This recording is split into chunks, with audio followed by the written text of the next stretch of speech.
2 Nephi chapter 12, a few more additional phrases found in the Book of Mormon, not found in Isaiah, when Book of Mormon prophets are quoting Isaiah. Here we've got 2 Nephi chapter 12, verse 21. Actually, we better start in verse 20.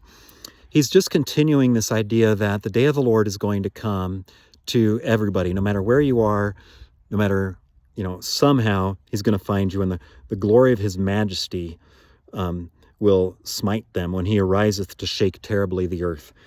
So in verse 20, in that day a man shall cast his idols of silver and his idols of gold, which he hath made for himself to worship. By the way, the words he hath are not found in Isaiah. Which he hath made for himself to worship, to the moles and to the bats, to go into the clefts of the rocks and into the tops of the ragged rocks. Here's an additional phrase, for the fear of the Lord shall come upon them. The words shall come upon them are an addition. Somehow the words come is just repeated and repeated as an additional phrase in the Book of Mormon that's not found in Isaiah. Here's yet one more example. The fear of the Lord shall come upon them, and this is an additional phrase, and the majesty of his glory shall smite them, when he ariseth to shake terribly the earth. That when he ariseth is continuing back to Isaiah. So here's if we don't have Isaiah. To go into the clefts of the rocks and into the tops of the ragged rocks for fear of the Lord and his let's see, I don't even know. I have to go back to Isaiah. Sorry.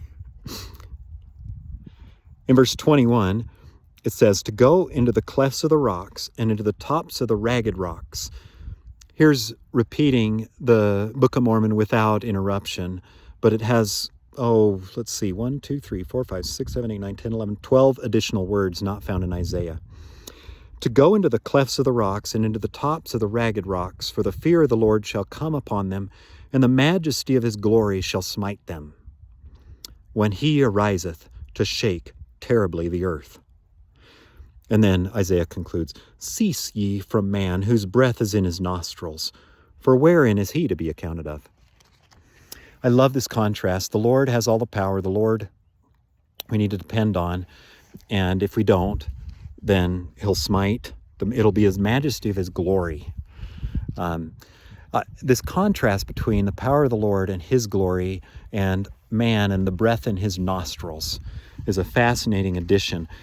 And that parallelism, the majesty of his glory and whose breath is in his nostrils, would not exist but for this additional phrase in the Book of Mormon. What a beautiful added and fitting right in with the poetry of Isaiah.